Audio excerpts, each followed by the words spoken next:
안녕하십니까. 주식 전략 도깨비 밸류입니다. 2월 13일 증시 전략 올려드립니다. 오늘 처음 오신 분은 구독 신청해 주시면 감사하겠습니다. 많은 내용이 있으니까 보시면 후회는 안 하실 겁니다. 자, 오늘 중요한 날입니다. 지난주에 제가 미국 증시 금요일 날 어떻게 되느냐에 따라서 우리나라 증시 참 중요하다고 했는데, 미국 증시는 혼조에 마감돼서, 혼조라는 것은 3대 지수가 있죠. 다우, S&P, 나스닥. 다우와 S&P는 상승을 했고 나스닥은 0.68%나 하락을 했습니다. 미국 증시는 잠시 후에 다시 리뷰를 해드리고, 우리 증시 오늘 썸네일 제목부터 보겠습니다. 자, 미국 증시 혼조, 나스닥은 하락 이렇게 올려드렸고, 미국 화요일, 내일이 되겠죠. CPI, 즉 소비자 물가지수가 발표합니다. 되게 중요한 날이에요. 되게 중요한 날. 지금 제가 변곡점이라 그랬잖아요. 2500 앞에서 변곡점. 자, 이 물가지수가 어떻게 발표되고 이거를 시장에서 또 어떻게 받아들이냐에 따라서 미국 증시나 우리 증시나 지금 변곡점에서 위로 가느냐 밑으로 가느냐 중요한 하루가 되겠다. 그렇게 보시면 되겠고, 러시아에서 원유 감산한다 해서 국제유가가 상승을 하고 있습니다. 그리고 미국 10년물 국채 금리가 상승을 하고 있습니다.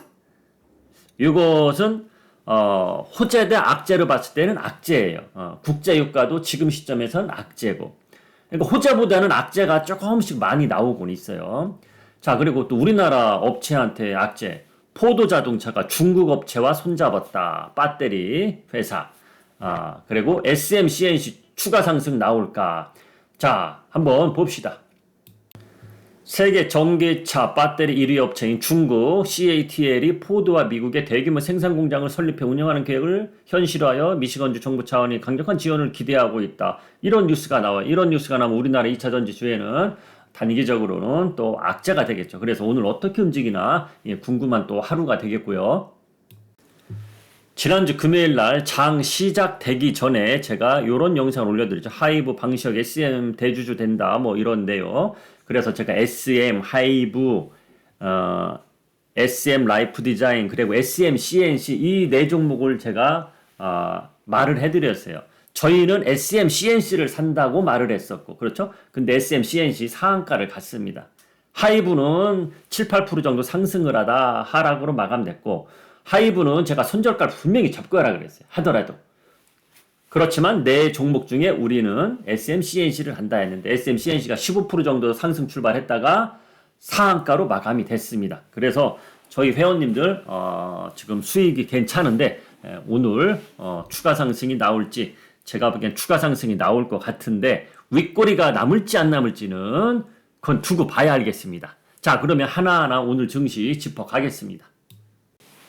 오늘은 미국 증시 보기 전에 우리 증시부터 설명을 해드리고 갈게요. 자, 최근 어제도 올려드렸고 며칠 전에도 올려드렸고 최근에 제가 계속 올려드리죠. 자, 어제 올려드린 내용 뭡니까? 종목 대응할 대다수의 투자자들이 종목이잖아요. 지수보다도. 그죠? 종목. 내가 산 종목이 잘 갈까 말까.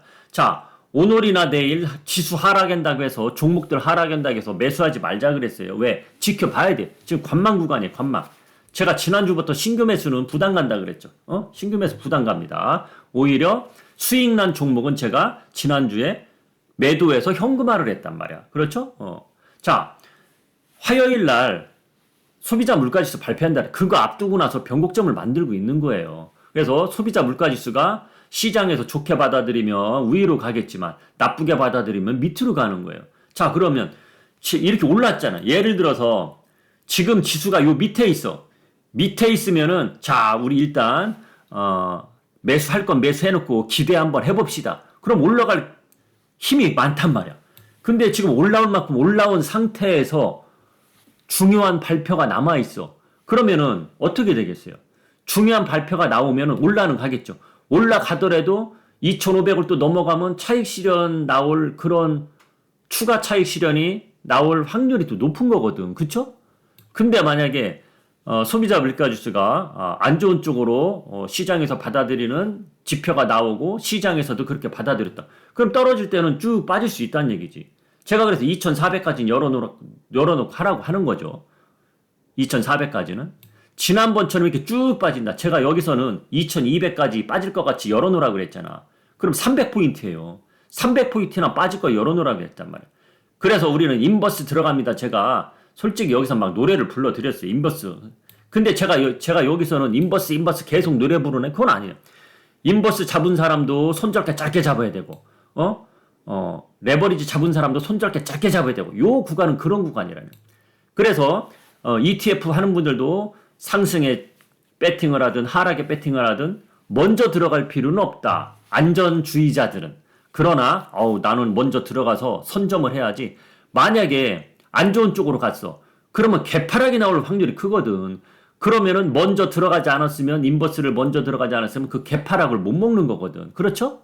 이해가 가시죠?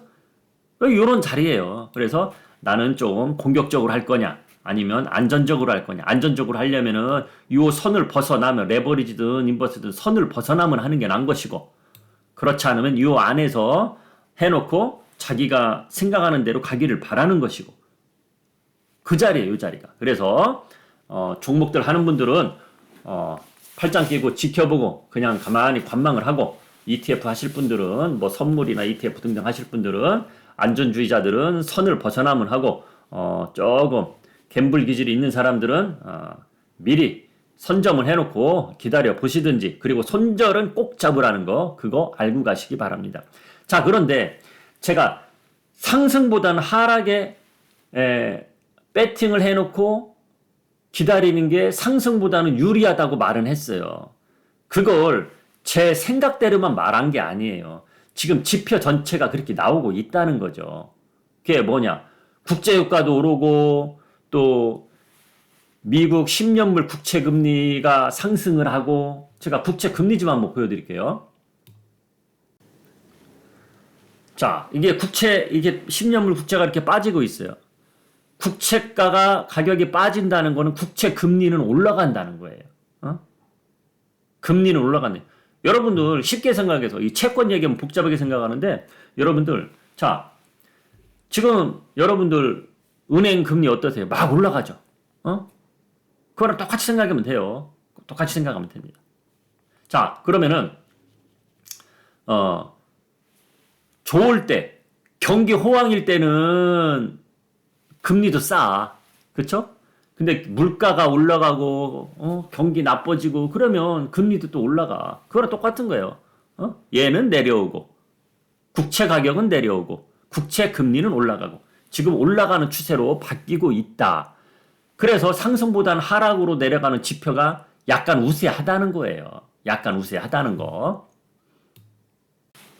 지금 데이터를 봐서는 걱정들 되니까 상승보다는 하락 쪽으로 지표들이 가고 있는데 그것은 아직 모른다는 얘기. 그래서 손절가 짧게 잡으라는 얘기예요.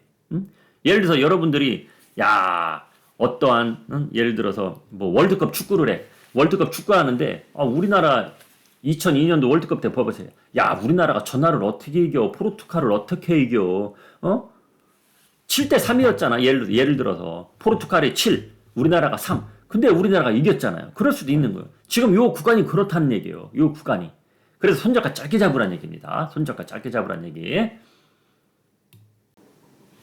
자, 그리고 이것도 봐드릴게요. 자, 미국 주식가 목요일날 안 좋게 끝났죠. 목요일날 미국 증시 분위기가 아주 안 좋았어요. 아주 안 좋았어요. 출발은 엄청나게 좋았고 장대 음봉으로 마감이 됐단 말이야.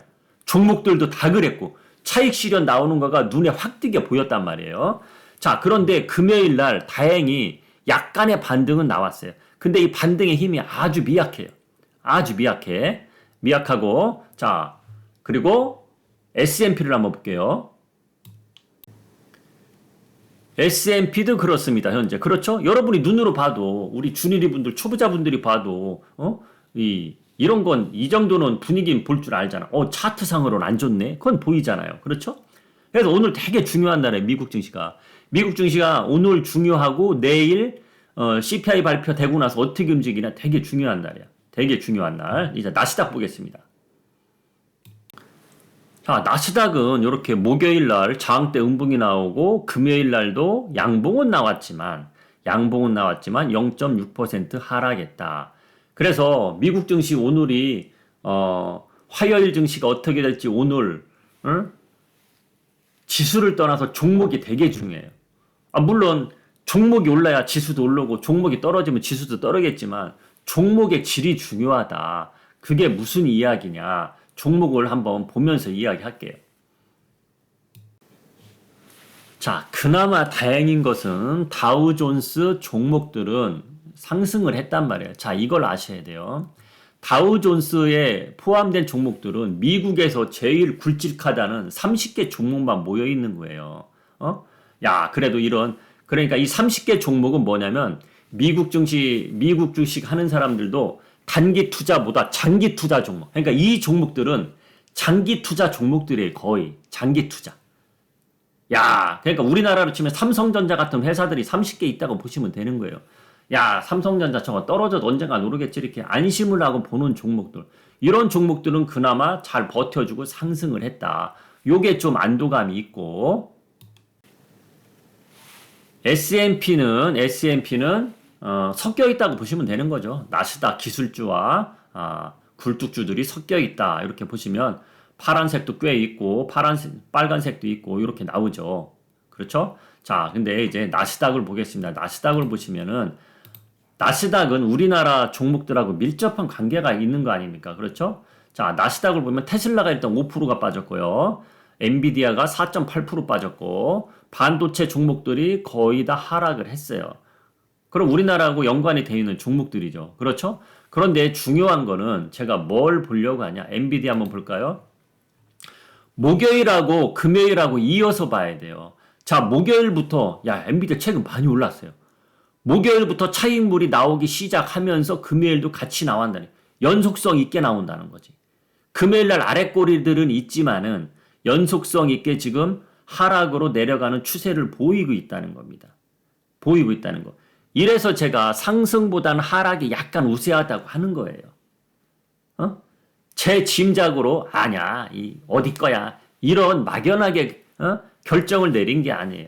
저는 항상 모든 지표를 보고 통합을 해서 정리를 내려주는 거예요.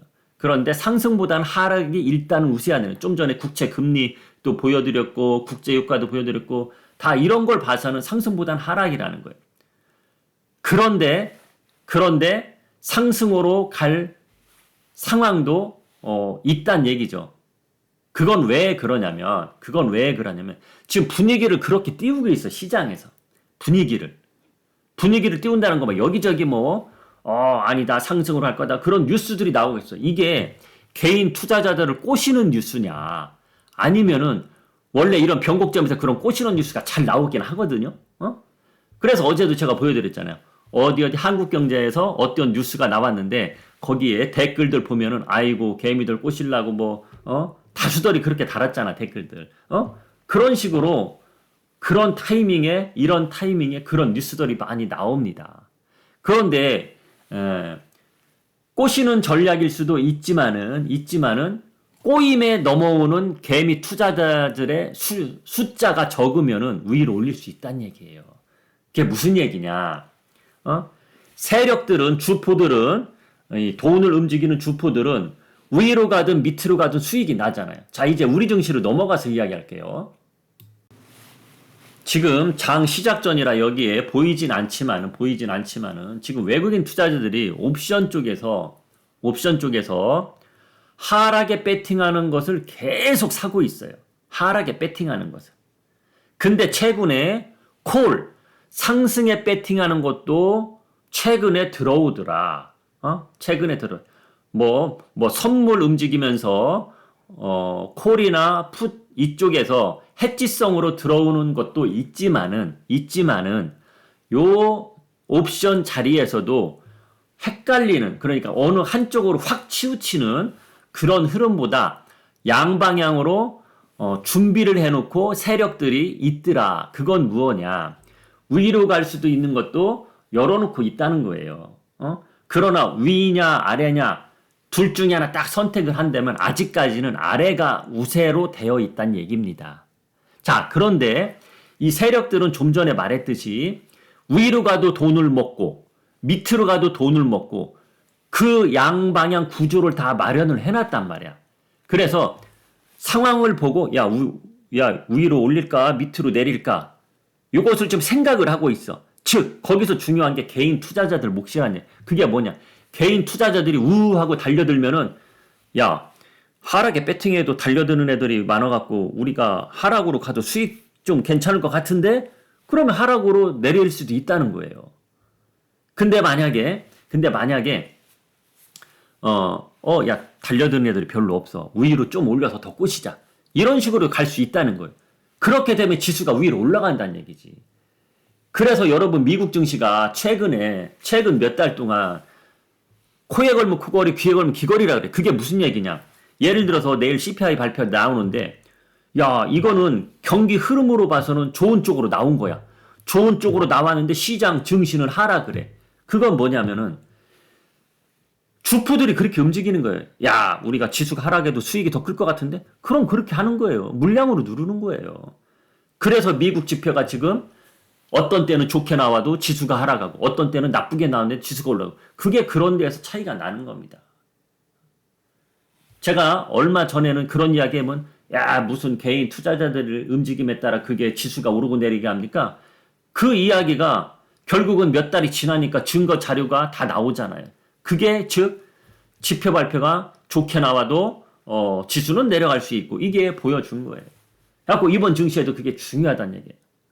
그래서 아직까지는 모든 흐름 자체가 분위기가 아래로 갈 확률은 더 높지만은 위로 갈 수도 있다. 그래서 제가 팔짱 끼고 가만히 지켜보라는 겁니다. 안전주의자들은. 응? 그러나 공격적으로 하실 분들은 자기가 상승에 배팅하든 하락 배팅은 들어가긴 들어가되 손절가는 짧게 잡으라는 얘기입니다. 그래서 그런 이야기를 해드린 겁니다. 자, 여기 갑자기 이런 뉴스가 나왔어요. 잠깐만요. 이거 한번 보여드릴게요. 공매도 잔고 이것 좀 한번 보여드릴게요. 공매도 잔고. 다행히 삼성전자가 맨 위에 있지는 않네요. 삼성전자가 순위권에는 있진 않아요. 삼성전자가. 그건 그나마 좀 다행입니다. 그런 거. 예. 그나마 다행이다. 자, 오늘은 여기까지 올려드리겠습니다. 어느 정도 감은 왔잖아요. 나는 어떻게 행동을 하면 되겠구나. 나는 종목 대응하는 사람인데 도깨비이 양반이 뭐 떨어진다고 해서 사지 말고 가만히 있어 보러네. 왜 가만히 있는 거예요? 뭐 사더라도 지수가 올라가더라도 지수가 연속성 있게 쭉 올라갈 것 같으면 내가 종목을 사도 야 2월 13일에 샀는데 단기간에 10% 수익 나는데 이런 건 기대하지 말아야 된다는 얘기죠. 올라가더라도 나 3% 수익 났어. 아이고 5% 먹고 팔아야지. 3%까지 올랐었는데 또 내려와. 이럴 수도 있다는 거지. 그래서 급하게 들어갈 이유는 없다는 거예요. 그렇죠? 그걸 꼭 알고 가시기 바랍니다. 그리고 오늘 미국 선물 지수가 어떻게 움직이냐 그게 중요하고 또 10시 반에 중국 증시가 어떻게 움직이냐 중요하고 중국 증시 움직이기 전까지는 우리나라 증시도 방향성을 확 가지는 않을 것 같아요. 만약에 중국 증시 시작하기 전부터 아랫방향으로 가기 시작을 했다. 그러면 아주 안 좋게 가는 거예요. 중국 증시 어떻게 시작하는지 보지도 않고 아랫방향으로 계속 간다면 안 좋게 본다는 거예요. 그걸 꼭 알고 가시기 바랍니다. 자, 지금까지 주식 천리안 도깨비였습니다. 좋아요 부탁합니다.